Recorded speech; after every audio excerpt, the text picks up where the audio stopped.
Hello, everyone. Let's first review the assignment from the last lesson.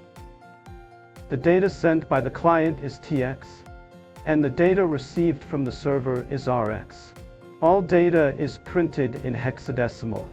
015B indicates the 347th communication. 0000 represents the high and low bytes of the protocol identifier, which indicates Modbus TCP. 0006 means there are 6 bytes of data following. 01 is the slave address and 03 is the function code, indicating that the client wants to read multiple holding registers. 0000 represents the starting address, with the first holding register located at data address 0. 0010 means to read 16 holding registers. RX015B 00000023 015B indicates the 347th communication. 0000 represents the high and low bytes of the protocol identifier, indicating Modbus TCP. 0023 means there are 35 bytes of data following. 01 is the slave address, and 03 is the function code.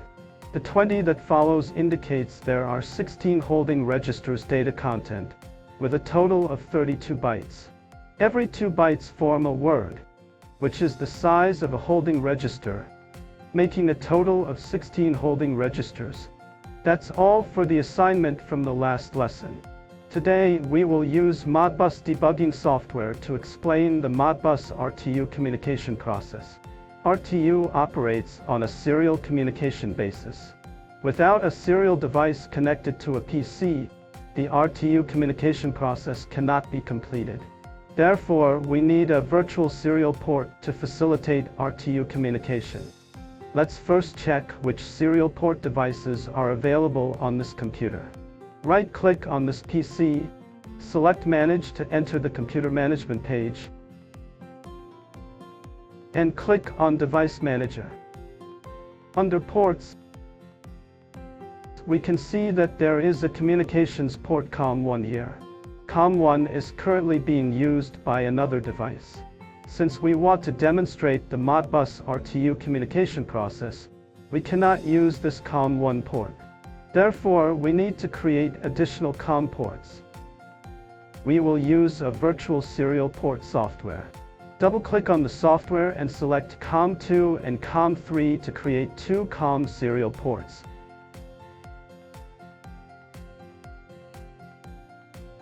After clicking on Virtual Pair, we can see that COM2 and COM3 have been created. Going back to the computer management page, we can now see COM2 and COM3 under Ports. There is an arrow here, indicating that data written to the COM2 port will be sent to COM3, and data written to COM3 will be sent to COM2. Close this page. Double-click on Modbus Slave and Modbus Poll and close the previous windows.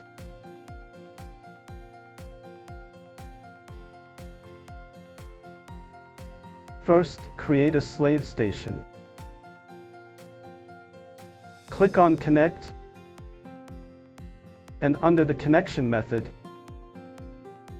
select Serial Port. For the serial port data, use COM2. Keep the default settings for baud rate, data length, and parity without making any changes. This serial port will use the RTU communication method. Click OK. Next, create a slave device that allows external access to data.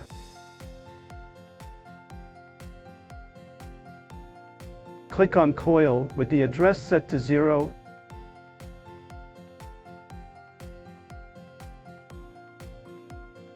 And allow external access to 16 coils. Now, the slave station on the left has been set up.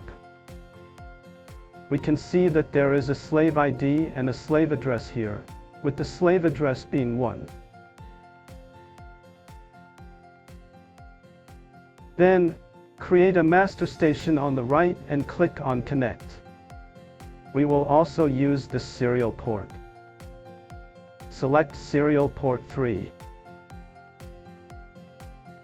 Keep the baud rate, data length, and parity bit settings unchanged. Click OK. Then click New to create a window to access the slave station. By default, when we click, its function code is set to 03. However, the result shows that it is an illegal function code because the slave station on the left does not expose function code 03. Therefore, the window displays an illegal function code. Right-click on the top left corner of this table to modify the read and write definition. Here, select Read Coils because the coils on the left are exposed for access. We can also modify the number of coils to 16. Read these 16 coils on the left and retrieve their status. Modify the status of the coil on the left by double-clicking. Here, change the coil to On, setting it to a high level, and then click OK.